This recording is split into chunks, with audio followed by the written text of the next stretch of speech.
Ladies and gentlemen, Bobby Kotick is gone from Activision Blizzard. That's right, you heard me correctly. On the 29th of December, he will be removed from the company, so he is no longer in charge. Now, we expected this to happen going into January next year because Microsoft clearly had no reason or inclination to carry on with him, and he served his function. He's absolutely rinsed Blizzard and all of the games and all of that stuff, made himself billions of dollars, got himself a massive parachute payment for the sale of Activision Blizzard, and we are here today. So the question is, how will this affect Overwatch 2 and what has happened? Let me break this down because there's a lot to go over. And I think the best place to start is with a absolute banger of a tweet. Now, this is from the magnificent Tracy Kennedy, who used to work as a producer on Overwatch 2, but now works for Riot Games because of the absolute travesty that Blizzard became. So look at this. She says, Bobby, tell everyone about the random projects for Overwatch 1 you all would shove us on. The team would do overtime for only them to get cancelled and for months of Overwatch 2 dev to have been lost, or how almost entire teams are turning over and citing you as the reason. Don't be shy. Yes, because this was, she quote retweeted this from Wowhead, where basically in an interview with GamesBeat, Activision Blizzard CEO Bobby Kotick explained his motive for selling to Microsoft. It was money. It's always money. Citing the delay of Overwatch 2 and Diablo 4 as having a principal effect on declining stock prices. So you can see why this made Tracy and basically all the developers at Blizzard mega angry, even angrier than they were having to deal with Bobby Kotick, because he was blaming them for delays that he actually caused himself. This guy is unreal, right? So let's move on. Because Bobby Kotick is an absolute clown, as we all know. And this is what we've got here, right? So this is the statement.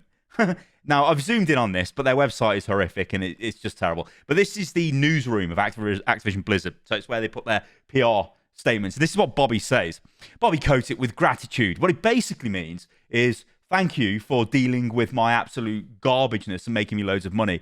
And lol, I made your working conditions terrible. And lol, I rinsed all your games to make as much profit as possible. A note from the outgoing Activision Blizzard CEO, Bobby Kotick, 2 months after the completion of the company's merger with Microsoft. Okay, great. So this is what he says. Activision Blizzard CEO Bobby Kotick, I don't want to share the quote. I'm not going to highlight this anymore because it's going to keep coming up. But he sent the following email to all employees. Extraordinary people. Over the years, my passion for video games has been often attributed to Pitfall, River Raid, and Kaboom. I love these Atari 2600 games, but the game that first captured my imagination was Mystery House, developed by Roberta and Ken Williams. I played it on a borrowed Apple II night after night while in college at the University of Michigan. Mystery House was a text adventure with some primitive sprite-based graphics. Fittingly, we now own Mystery House and the company that published it, Sierra Online.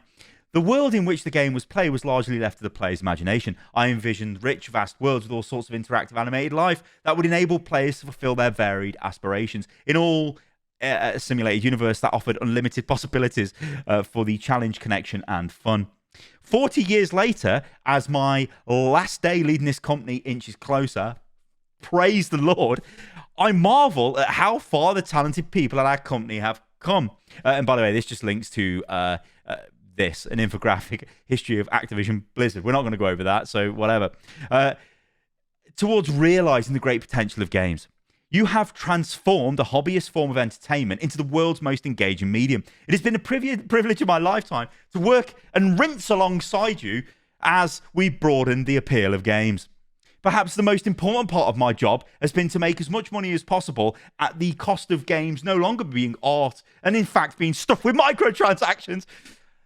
Perhaps the most important part of my job has been helping people bring talented people together, provide the best resources possible, and foster an environment that encourages inspiration, creativity, and unwavering commitment to excellence. Yes, you wasn't at all investigated for tons of breaches. And in fact, your company has been fined recently for being a terrible place to work. No. Because Bobby's been there inspiring people. Remember that. Never forget. I cannot adequately express the pride I have in the people who continue to contribute to our success and all those who have helped throughout my 32 years leading this company. We are now part of the world's most admired company. This isn't an accident. No, it's not, because You sold it, Bobby, and you made tons of money, and you had a plan, and you executed it. It's filth. It's vile. Anyway, Phil Spencer has appreciated the magic of ABK for decades. When he approached Brian and me 2 years ago and proposed acquiring the company, it was immediately obvious that the combination of our business would enable us to continue to lead our businesses, would enable us to continue to lead as the list of capable, well-resourced competitors grow. Phil shares our values and recognizes our talents. He is passionate about our games and the people who make them. He has bold ambition. As we move into our next exciting chapter, you could not be in better hands. I will always be profoundly grateful to the people who contributed tirelessly to building this company, and I am confident you will keep inspiring joy and uniting people through the power of play. With gratitude and appreciation, Bobby, big bad Bobby Kotick. Well, he's gone. So that was obviously a load of bollocks, but it was always going to be, right? It was always going to be full of crap, absolutely PR wash to the high heavens. He doesn't care and he's gone. This is the good news for us as Blizzard gamers, right? He's gone out the door. Now, the question becomes, what is the damage that Bobby has done? Because when we're looking at some of the recent games, and we're going to focus on Overwatch 2 on this channel, because that's what I play, you guys will know me for that and everything else. But Overwatch 2 has undergone a ton of changes. These were all implemented in the Bobby Kotick era. These were implemented by members of staff, new team members, and whatever, who were all brought on board under Bobby Kotick to maximize monetization of the game. We are dealing with that now. We can look at things like the current Winter Pass and the way that's monetized and see there is the lingering effect of this. Now, there is the sort of, the big thing here could be, okay, Bobby's gone. Let's see what happens next year. Let's see truly what happens now Microsoft have control of the company and Bobby Kotick is nowhere to be seen and his suite of suits are also thrown out of the door. This is a new Blizzard. This is a Blizzard run by Microsoft.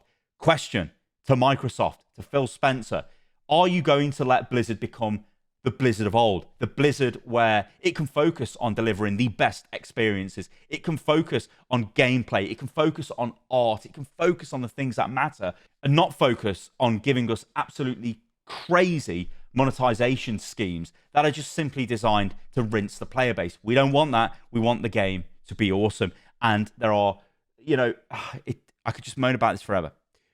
But come with me, because we've got a bit more to discuss here. So let's take a look at this.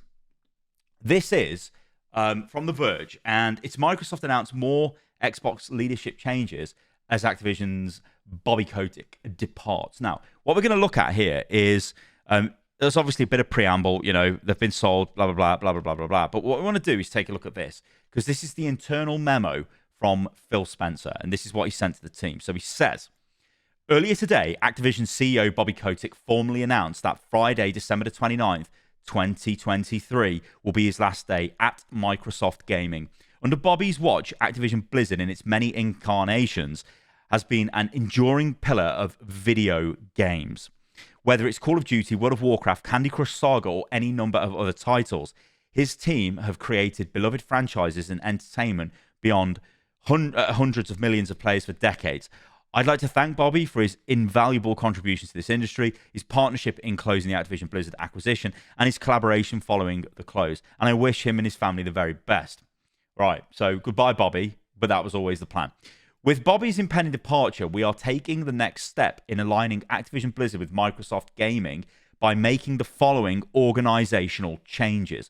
Now, a lot of this is obviously, it's company hierarchy. It doesn't really mean too much about us. But I guess it does make sense to have a little look at this because we get to see who is now the boss of Blizzard, for want of a better word. Obviously, Phil Spencer is the big boss, but there are divisional bosses. So this is what we've got. Thomas Tipple, Vice Chairman, Activision Blizzard. Rob Kostich, President of Activision Publishing. Mike Ybarra, President, Blizzard Entertainment. And I'm going to get your name destroyed here. I apologize. I'm not even going to try to say it. But Sommerstad, President of King, will report to Matt Booty, the President, Game, Content, and Studios.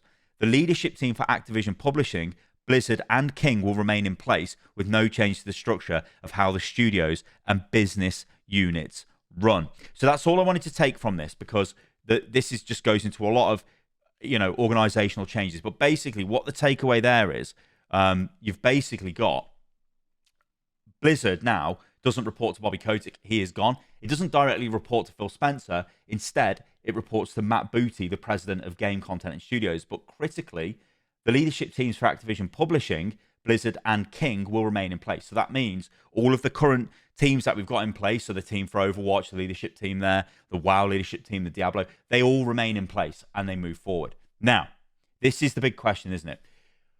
Are these teams going to be sort of unshackled, unchained now? Is there a massive celebration going on at Blizzard? I bet there is. I bet a lot of the developers have had to deal with the crap of Bobby Kotick are now like, wow, this is incredible, right? We can hopefully be more independent and go back to the content that we used to produce and go back to the sort of quality levels we had. Instead of becoming a content machine, these are words that came out of the Overwatch 2 executive producer's mouth in a recent interview. He said, you know, a content machine, we're manufacturing content. I am ad-libbing a little bit there, but, you know, the point is they're making a lot more content now. You know, the content's debatable. Some of it's still great, but some of it is not great. We're looking at things like the way the monetization of the game changed and how that's still affecting the game. Now, I know I'm not completely moronic here and things won't change overnight. There's going to be 6-8 month lead times on any kind of development that's going on. In fact, the stuff we're going to get next year for Overwatch 2 has been developed this year. That's still under the guise of Bobby Kotick. Question is, will there be maybe a surgical strike team that's put together to go in and sort of clean the content from any of the egregious monetization that we've had to deal with? I don't know.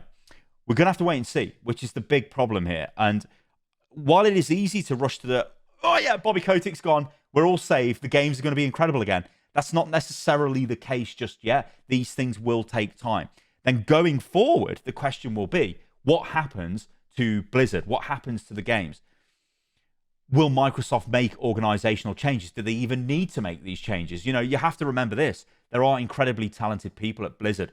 These are people that have been working under the Bobby regime, which, you know, the goal was obvious. The goal was to make as much stuff as cheaply as possible for as much profit. And that's what they were doing. And, you know, we talk about, a lot of people like to, you know, talk about the past. I do it a lot when I look back at Overwatch 1 and you look back at that idealistic standard they had. At the end of the day, Bobby Kotick had to greenlight Overwatch.